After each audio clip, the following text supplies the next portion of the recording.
मित्रों नमस्कार, आपका ज्ञान मास्टरमाइंड में स्वागत है।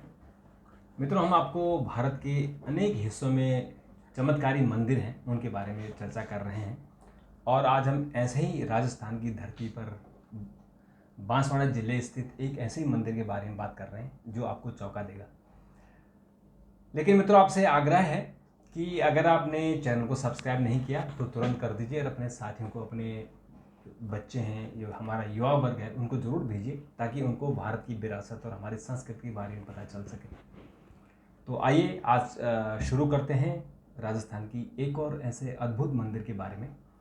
हम इस बारे में बात करेंगे हमारे विशेषज्ञ, हमारे शोधार्थी डॉक्टर प्रतीक मिश्र जी। डॉक्टर साहब, आपका बहुत बहुत स्वागत है। तो अभी तक आपने जिन मंदिरों के बारे में बताया है उनमें अब एक नया मंदिर आप लाए हैं राजस्थान का। इस मंदिर की क्या खासियत है, इसके बारे में बताइए। इसकी बड़ी अच्छी खासियत है। जी। जनरली आपने देखा होगा कि मंदिरों में भक्त जाते हैं श्रद्धा से अपनी मनोकामना पूरी करने के लिए। जब पूजा अर्चना करते हैं तो फूल चढ़ाते हैं, भोग लगाते हैं, दीप जलाते हैं।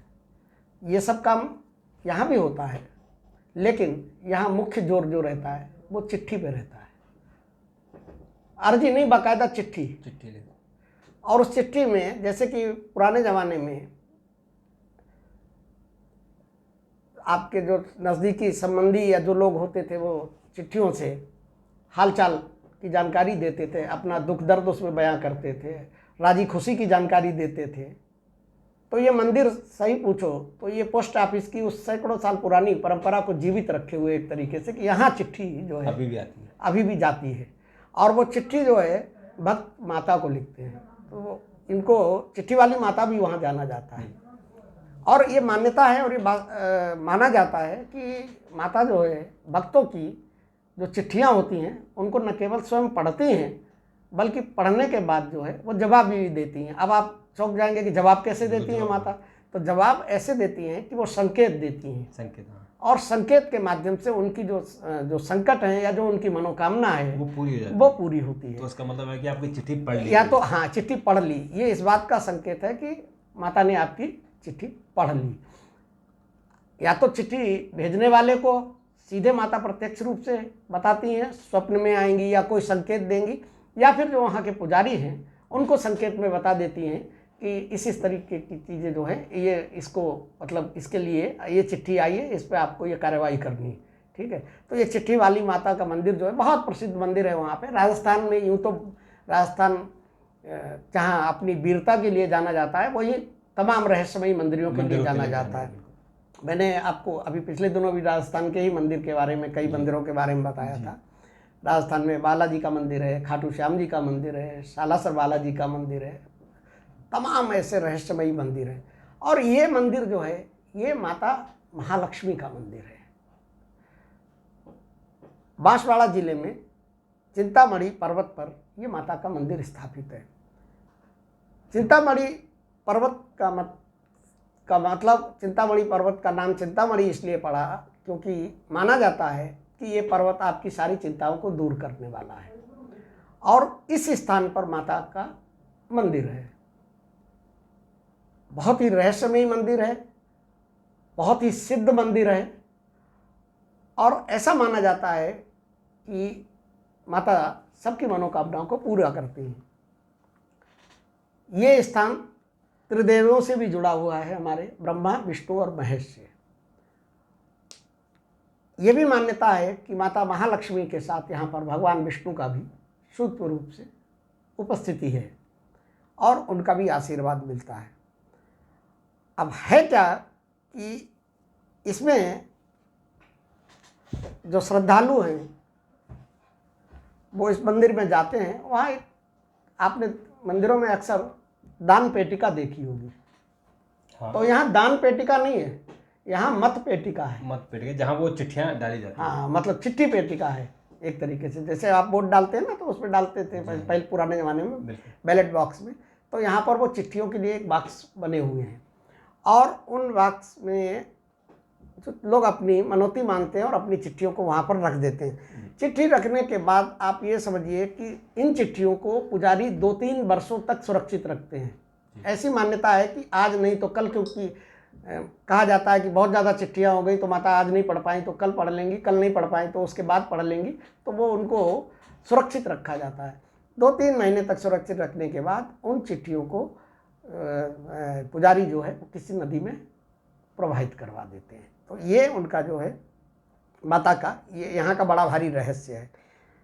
इसके पीछे एक वहाँ लोक कथा भी है, मान्यता भी है कि एक छोटी सी बेटी एक अपने माता पिता के साथ गांव में रहती थी और उसका विवाह जो है किसी दूर के गांव में हो गया।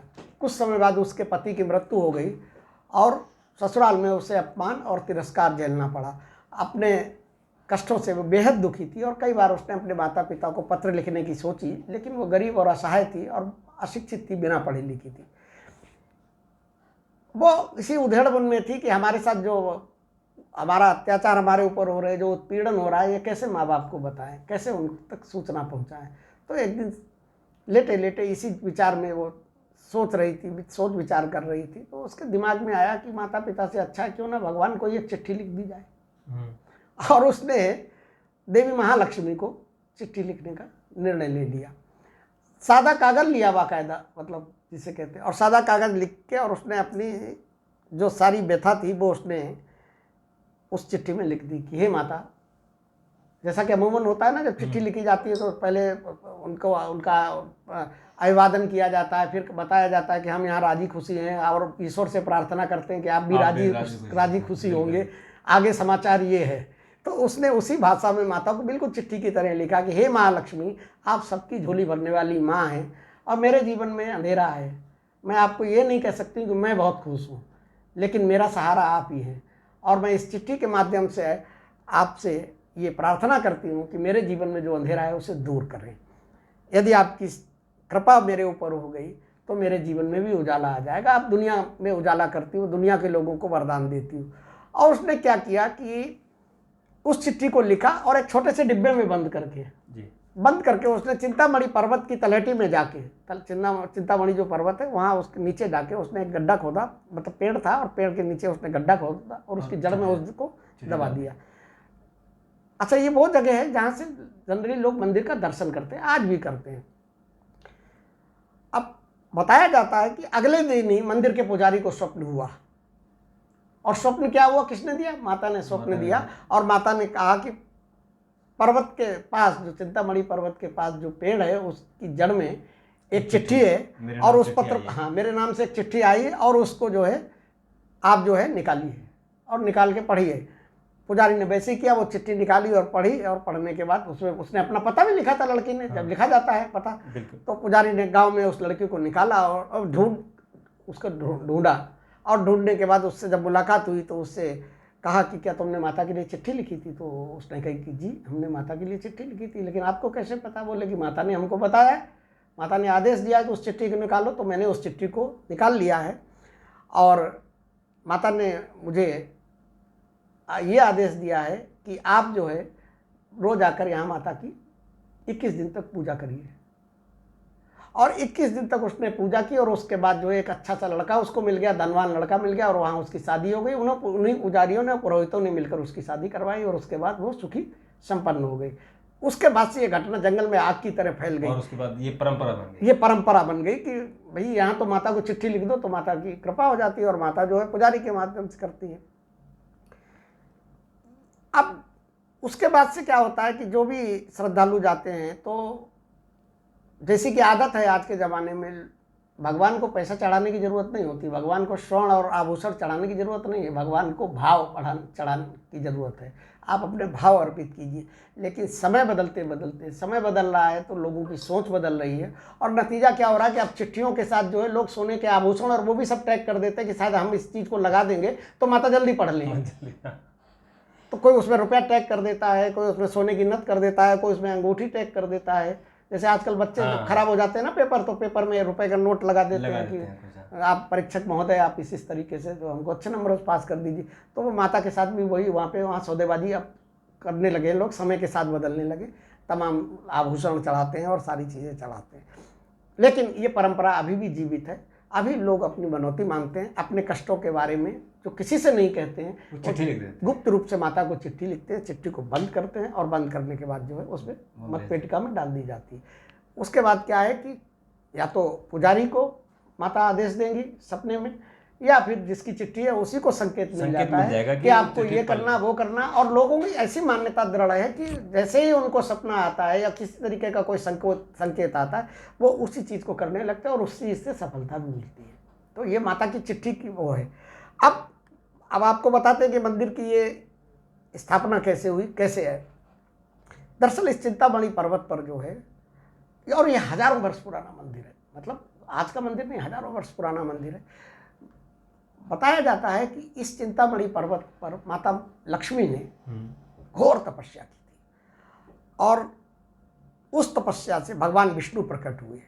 और भगवान विष्णु प्रकट होने के बाद उन्होंने, भगवान विष्णु की पत्नी है, अर्धांगिनी है लक्ष्मी, तो उन्होंने लक्ष्मी जी से पूछा कि आपने इतनी घोर तपस्या क्यों की। तो उन्होंने कहा कि मैंने घोर तपस्या इसलिए की है कि एक तो आप भी हमारे साथ इस स्थान पर रहें, क्योंकि आप बैकुंठ छोड़ के जाना नहीं चाहते हैं, तो आप सूक्ष्म रूप से हमारे साथ यहाँ रहिए। और हमको ये स्थल इतना अच्छा लग गया है, इतनी दिव्य ऊर्जा से भरपूर है कि हम शांति के साथ यहाँ रहेंगी और लोगों की कष्टों को दूर करेंगे। तो उसके बाद से माना जाता है कि माता वहाँ स्वयंभू रूप में प्रकट हुई है। माता की वहाँ किसी ने इस मूर्ति लाके नहीं बनाई है, स्वयंभू माता यहाँ पर है। और ये भी कहा जाता है कि माता यहाँ पर जो है पृथ्वी से स्वयं प्रकट हुई थी। तो उसके बाद जो है, अब इसमें देखिए, इसमें इसके चमत्कार इतने ज़्यादा हैं कि छोटी मोटी चीज़ें तो चिट्ठियों से हो ही जाती हैं, लेकिन और भी चमत्कार हैं इसमें। एक मान्यता ये कि एक गरीब महिला जो है रोज़ मंदिर में आके प्रार्थना करती थी, कहती थी माता हमारी गरीबी दूर कर दो, हमको दोनों टाइम का भोजन नहीं मिलता है, खाने को नहीं है, हमारे बच्चे पढ़ाई नहीं कर पा रहे हैं। तो बताया जाता है कि उस महिला को जो है एक गुप्त खजाना मिल गया कहीं, माता ने उसको संकेत दिया, सपने में बताया कि इस जगह की खुदाई करो, और उसको वो खजाना मिल गया और उसका जीवन ही बदल गया। ऐसे ही बीमार लोगों के बारे में बताया जाता है कि बहुत से बीमार लोग ऐसे आते हैं जिनको डॉक्टरों ने, चिकित्सकों ने जवाब दे दिया होता है, जीवन की कोई उम्मीद नहीं होती है। माना जाता है कि माता उनके कष्ट हर लेती हैं और उनको जो है जीवन दान भी मिल जाता है। बहुत से लोगों के बारे में कहा जाता है।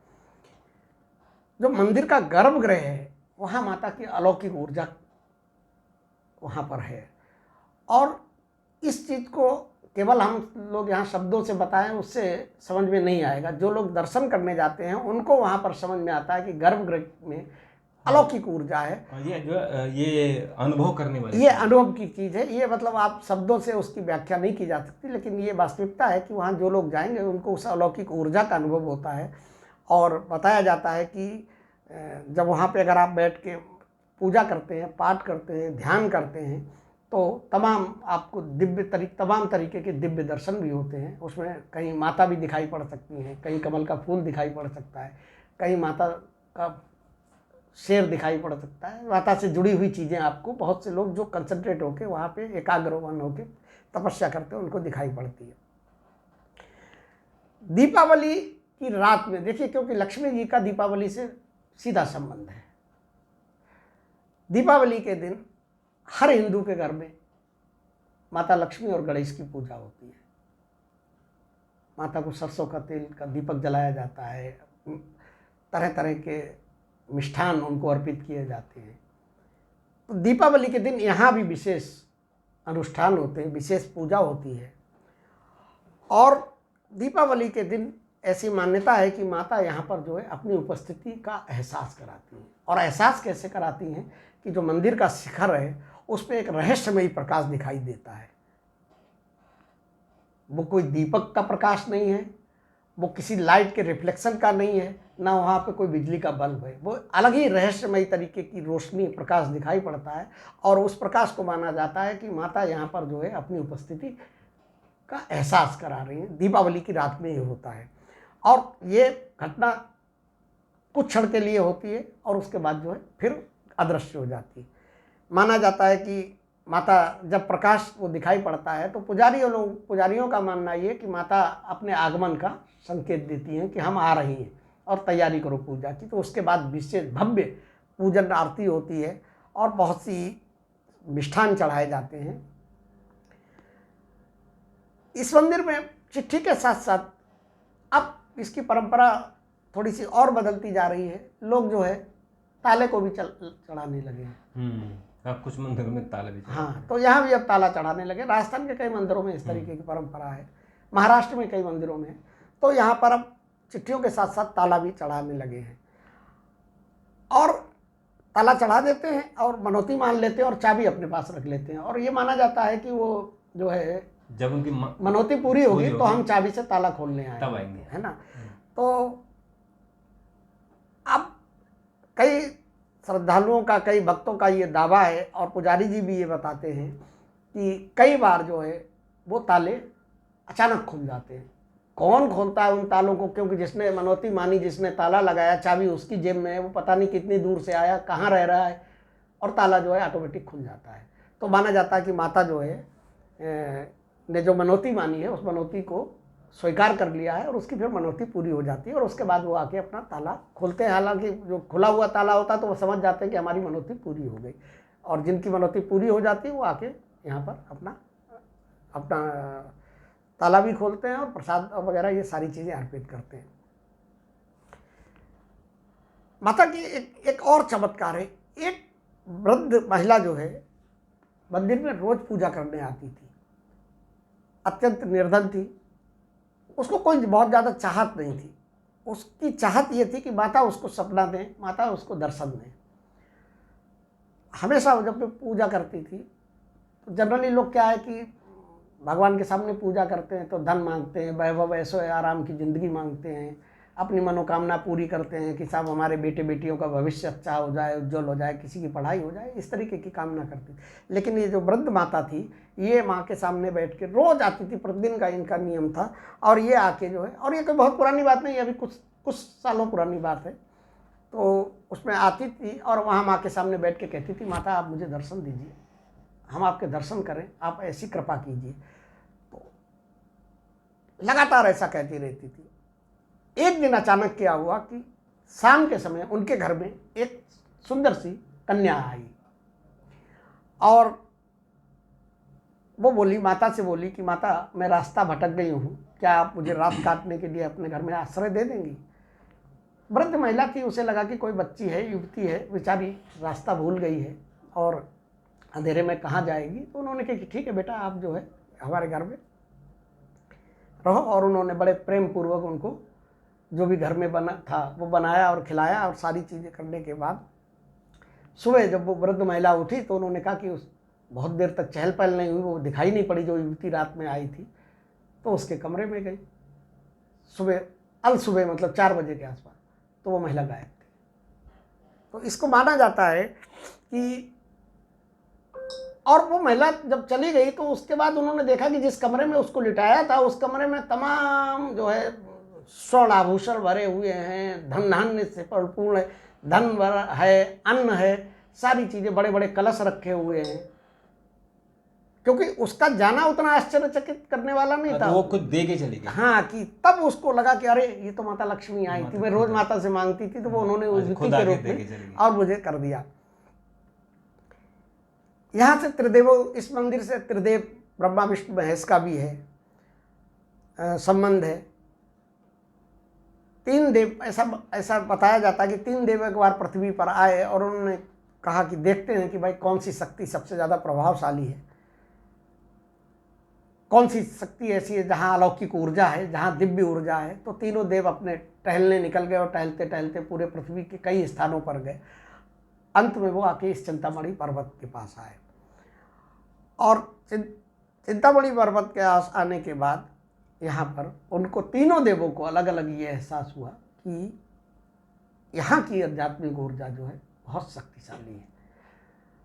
तो भगवान विष्णु ने चिंतन किया कि यहाँ की आध्यात्मिक ऊर्जा इतनी ज़्यादा कैसे है और क्यों है, क्योंकि तीनों देवों को अपने ऊपर इतना उनके अंदर एक ऐसा, मतलब उनके अंदर एक अहम था कि हमारे साथ जितनी शक्तिशाली ऊर्जा है उससे ज़्यादा शक्तिशाली ऊर्जा कहीं नहीं है।